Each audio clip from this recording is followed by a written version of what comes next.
South India shopping mall the wedding మంత్ర సరికొత్త wedding collection south India shopping mall.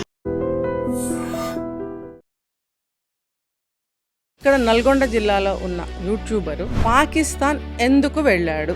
జ్యోతి మల్హోత్రా ఉంది కదా, అంటే వీళ్ళు ఒకళ్ళని చూసి ఒకళ్ళు ఇక్కడికి వెళ్తే వెళ్ళాం, మరి అక్కడికి ఎందుకు వెళ్ళకూడదు అనుకుని వెళ్ళారా? పాకిస్తాన్కి ఎందుకు వెళ్లాల్సి వస్తుంది? పాకిస్తాన్ ఉగ్రవాదుల సానుభూతి పరుల ఈ జాకీర్ అనే అతను ఉన్నాడు కదా, అతను ఉగ్రవాద సంస్థ. ఒక బహిరంగ సభలో ఇతను ప్రశ్నించడం, అతను మాట్లాడటం, తిరిగి మన హిందూయిజంని మీరు పూజలు ఎన్నిసార్లు చేస్తారు, మన శత్రు దేశం, నువ్వు పహల్గాం దాడులు జరిగే సమయంలో నువ్వు అక్కడ 2 నెలలు ఉన్నావు అంటే నువ్వు గులాంబై ఉన్నావా? ఇంకా ఈ యూట్యూబర్లని ఈ పాకిస్తాన్ వాళ్ళు ఎంతమందిని ఉపయోగిస్తున్నారు? నమస్తే, welcome to I dream trending topic. నేను మీ Rajani Rama, public speaker and family counsellor. ఈరోజు మరొక ట్రెండింగ్ టాపిక్తో మేము ముందుకు వచ్చాను. ఈరోజు ట్రెండింగ్ టాపిక్ ఏంటంటే, ఉన్నాడు కదా మన భయ్య సన్నీ యాదవ్, మరి ఇప్పుడు క్షేమంగా ఉన్నాడా? ఏం చేస్తున్నాడు? మరి తను చేసిన అంత పెద్ద మంచి పనికి సంతోషంగా ఆ మధుర స్మృతులన్నీ నెమరు వేసుకుంటున్నాడా? మరి పశ్చాత్తాపడుతున్నాడా? తెలుసుకుందాం. అయితే పాకిస్తాన్ ఎందుకు వెళ్ళాడు?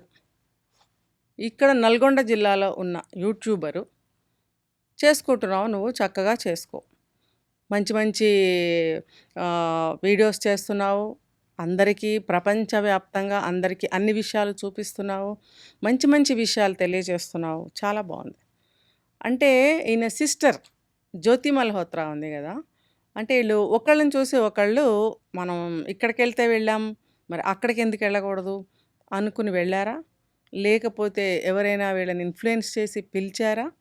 ఇవన్నీ ఇప్పుడు తేలనున్నాయన్నమాట. ఇప్పుడు జ్యోతి మల్హోత్రా గురించి మనకు తెలిసినప్పుడు ఎంతో ఆశ్చర్యపోయాం. అరే, ఒక ఆడపిల్ల ఇంత చక్కగా మంచిగా వీడియోస్ చేస్తుంది, మనకి ప్రపంచవ్యాప్తంగా అన్ని విషయాలు తెలియజేస్తుంది, ఈ రోజుల్లో ఆడపిల్లలు అన్నిట్లో సమానం అన్నందుకు ఆ నిరూపణగా ఈ అమ్మాయి దేశాలు తిరుగుతూ అన్నీ మనకు తెలియజేస్తుంది అనుకున్న తరుణంలో మనకి ఈ సన్నీ యాదవ్ కూడా ఇలాగే మంచి మంచి వీడియోస్ చేస్తున్నాడని ఆనందపడే సమయంలో ఏం జరుగుతుంది? పాకిస్తాన్కి ఎందుకు వెళ్ళాల్సి వస్తుంది? వీళ్ళు పాకిస్తాన్ ఉగ్రవాదుల సానుభూతి పరులా, లేకపోతే వీళ్ళు ఎందుకు వెళ్తున్నారు? వీళ్ళకి వాళ్ళతో ఉగ్రవాదులతో ఏమన్నా సంబంధాలు ఉన్నాయా? ఐఎస్ఐ వాళ్ళతోటి ఏమన్నా కనెక్షన్స్ ఉన్నాయా? లేకపోతే మనకి ఇండియన్ ఆర్మీ గురించి కానీ మన దేశం గురించి కానీ ఒక ఇంపార్టెంట్ సమాచారాన్ని ఏమన్నా తెలియజేస్తున్నారా? ఇన్ఫార్మర్సా వీళ్ళు? పాకిస్తాన్ యొక్క ఇన్ఫార్మర్సా? లేకపోతే ఏంటి వీళ్ళు గూఢచారులా? ఎందుకు వీళ్ళు ఇలా చేస్తున్నారు? వెళ్ళాడు, వెళ్ళిన వాడు ఎంత ధైర్యంగా, మనకి తెలుసు, వింటున్నాం, చాలా వీడియోస్లో చూసాం మనం, హెలికాప్టర్ సాయంతో వెళ్ళాడు. అంటే ఒక నార్మల్ యూట్యూబర్కి ఇన్నేసి డబ్బులు ఎలా వస్తుంటాయి? మరి ఇతను ఎలా సంపాదించాడు? ఇతనికి ఎక్కడి నుంచి వస్తున్నాయి? ఇవన్నీ మనం ఆలోచింపదగ్గ విషయాలు. మరి డైరెక్ట్గా పాకిస్తాన్ యూనివర్సిటీ ఆఫ్ టెక్నాలజీకి వెళ్ళాడు. అంటే ముందుగా అనుకోకుండానే వెళ్ళాడా? అప్పటికప్పుడు వెళ్తే ఎంట్రీ ఇచ్చేస్తారా? అసలు నువ్వెవరు, ఎందుకు వచ్చావు అని అడగరా? మరి వెళ్ళాడు, అక్కడ తనేదో ప్రజెంటేషన్ చేశాడు. ఎందుకు చేయాల్సి వచ్చింది? ముందుగానే అన్నీ మాట్లాడుకున్నాడు వాళ్ళతోటి, వాళ్ళు రమ్మంటేనే వెళ్తారు ఎవరైనా. అటువంటి యూనివర్సిటీలో ఎవరికి కూడా ప్రవేశాలు ఉండవు. వెళ్ళాడు చేశాడు. తర్వాత అక్కడి నుంచి అబోటాబాద్ అంటే పిఓకేకి దగ్గరగా ఉన్న ప్రాంతం, అది ఒసామా బిన్ లాడెన్ ఉండే స్థావరం ఒకప్పుడు. మరి ఆ ప్లేస్ గురించి ఎందుకు ఎత్తాడు? అక్కడ ఎవరు క్యాన్సర్ పేషెంట్ ఎవరు, లేకపోతే వీళ్ళకి ఏమనేది కోడ్ భాష, క్యాన్సర్ పేషెంట్ ఒక మందుల గురించి మాట్లాడాల్సి వచ్చింది. ఇతను చేసే పనికి, వెళ్ళిన ప్లేస్కి, ఇతను మాట్లాడుతున్న మాటలకి ఏమైనా సంబంధం ఉందా? క్యాన్సర్ పేషెంట్ యొక్క మందుల గురించి ఇతను ఆ ప్లేస్ గురించి ఎందుకు ఎత్తవలసి వచ్చింది? ఆ మందుల గురించి ఎందుకు ఎత్తవలసి వచ్చింది? ఇవేమన్నా కోడ్సా వీళ్ళకి? ఇది ఎన్ఐఏ వాళ్ళు ఇన్వెస్టిగేషన్లో తేలాల్సింది ఉంది. ఇప్పుడు అనుమానాస్పద పరిస్థితిలో ఈ జకీర్ అనే అతను ఉన్నాడు కదా! అతను ఉగ్రవాద సంస్థకి చెందినవాడు. అతను ఒక బహిరంగ సభలో ఇతను ప్రశ్నించడం, అతను మాట్లాడటం, తిరిగి మన హిందూయిజంని మీరు పూజలు ఎన్ని సార్లు చేస్తారు? మరి మేము 5 సార్లు చేస్తాం. ఇదేనా మీ భక్తి? అన్నట్టు మాట్లాడాడు. అంటే ఇతను ఎవరైతే సన్నీ యాదవ్ ఉన్నాడో, ఇతను మనకి ఫేవర్‌గానే మనకి సపోర్ట్ చేస్తూనే మన హిందుత్వం గురించి, మన పూజల గురించి చెప్పడం జరిగింది. కానీ ఈ ప్రతి మంచిలో నుంచి ఒక చెడుని బయటకు తీసే వ్యక్తులు ఉంటారు. 10 మంచి చేసినా కూడా గుర్తుపట్టరు. ఒకటి చిన్నది ఏదన్నా తేడా వస్తే అది పట్టుకుని లాగి, పీకి మనల్ని అవమానం చేస్తారు. సో, మీరు ఎన్ని సార్లు గుడికెళ్తారు? ఎన్ని సార్లు మీ పుస్తకాలు చదువుతారు? భగవద్గీత గాని, ఇంకోటి గాని. మేమైతే 5 సార్లు నమాజ్ చేస్తాము అని అక్కడ ఎందుకు అనవలసొచ్చింది? అంటే మనము అక్కడికి వెళ్ళి మన దేశం యొక్క గొప్పదనాన్ని చెప్పాం బాగుంది. కానీ అవతలి వాళ్ళు రిసీవ్ చేసుకుంటే మనం అక్కడ మాట్లాడాలి. ఇప్పుడు అతను అందులో నుంచి కూడా ఒక విషయాన్ని లాగి మనల్ని అక్కడ కూడా బాధ పెట్టడం జరిగింది. ఈ జాకీర్ అన్న అతను ఎవరైతే ఉన్నారో అతను. మరి అక్కడ అయిపోయింది. అంటే ఇతను అటువంటి సభలో మాట్లాడాలి అంటే చాలా నియమాలుంటాయట. దానికి ముందుగా అపాయింట్మెంట్స్ తీసుకోవడము, అది కూడా వాళ్ళ ముస్లిమ్స్‌కే ఇస్తారు. ఇతను Indian, that two south Indian, ఇంకా చెప్పాలంటే తెలుగు అబ్బాయి. ఇంత మారుమూల నుంచి వెళ్ళాడు. అక్కడకి పర్మిషన్ దొరికింది. మాట్లాడాడు సభలో.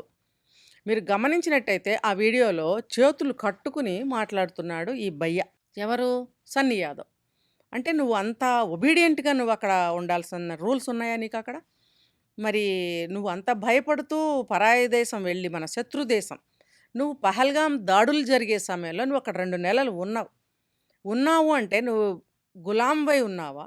ధైర్యంగా ఉన్నావా? లేకపోతే ఒక మంచి చేయగలను అనే ఒక నమ్మకంతో ఉన్నావా? నువ్వు ఏ ఏ ఇదితో నువ్వక్కడ ఉన్నావు? అంటే నువ్వు అక్కడ చేతులు కట్టుకొని మాట్లాడటం వల్ల నాకు వచ్చింది ఈ అనుమానం. నువ్వక్కడ ఉన్నావు. నువ్వు అతనితో మాట్లాడావు ఆ సభలో. యూనివర్సిటీకి వెళ్ళావు. ఇంకా నువ్వు ఏమేం చేశావో ఎవరికీ తెలీదు. మరి నువ్వు అక్కడ ఉగ్రవాదుల తోటి కొన్ని నువ్వు కోడ్ భాషలతో మాట్లాడటం అనేది నీ సెల్ ఫోన్ చాటింగ్‌లో బయటపడింది. మరి పోలీసులు ఊరుకుంటారా? ఇంకా ఇంకా తవ్వడం మొదలుపెట్టారు. మొదలుపెట్టినప్పుడు శుభ్రంగా నిన్ను ముందైతే అరెస్ట్ చేశారు. ఇన్వెస్టిగేషన్ చేస్తున్నారు.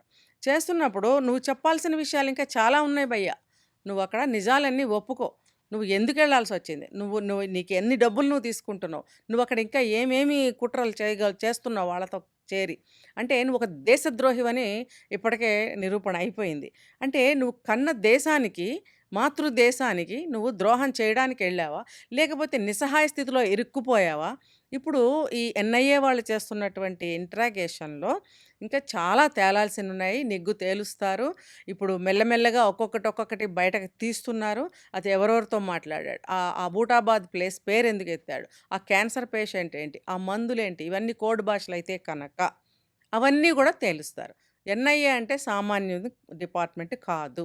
నువ్వు అందులో ఇరుక్కున్నావు. నేను ఈ ఈ సన్నీ యాదవ్‌ని, ఈ జ్యోతి మల్హోత్రాని కలిపి ఇంట్రాగేషన్ అనేది ఇప్పుడు చేయటం జరుగుతుంది.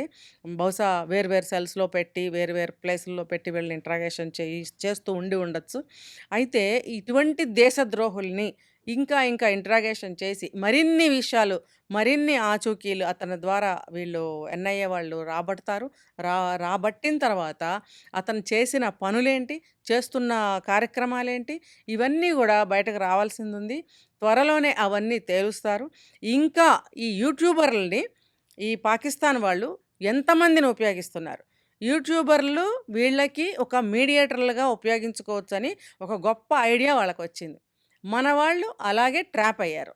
అంటే యూట్యూబ్ చేసుకునే వాళ్ళకి ఈ మధ్య మేబీ ఆశలు పెరుగుతున్నాయేమో. అంటే ఇక్కడే కాదు, మన పక్క రాష్ట్రమే కాదు, అనేక దేశాలు తిరిగితే మనకింకా మంచి సెలబ్రిటీస్ అవుతాము. మనం ఇంకా బాగా మనీ సంపాదించొచ్చు. అంటే వీళ్ళకి బోలెడంత మనీలు కూడా సంపాదిస్తున్నారు. ఎలా సంపాదిస్తున్నారు? అంటే వీళ్ళు ఏదో ఒక ఇలాంటి వాటి కింద ఇరుక్కుని, ఎవరో ఒకళ్ళ చేతి కింద లొంగిపోయి, అంటే ఇలాంటి పనులు చేస్తున్నారా? డబ్బు కోసం చేస్తున్నారా? దేశద్రోహం చేయొచ్చా అనేది మీకు అర్థం కావట్లేదా? ఈ యూట్యూబర్స్ ఎవరైతే వీళ్ళు 'జ్యోతి మల్హోత్రా', ఈ 'సన్నీ యాదవ్' ఉన్నారో వాళ్ళకి నేను ఈ ప్రశ్న వేస్తున్నాను.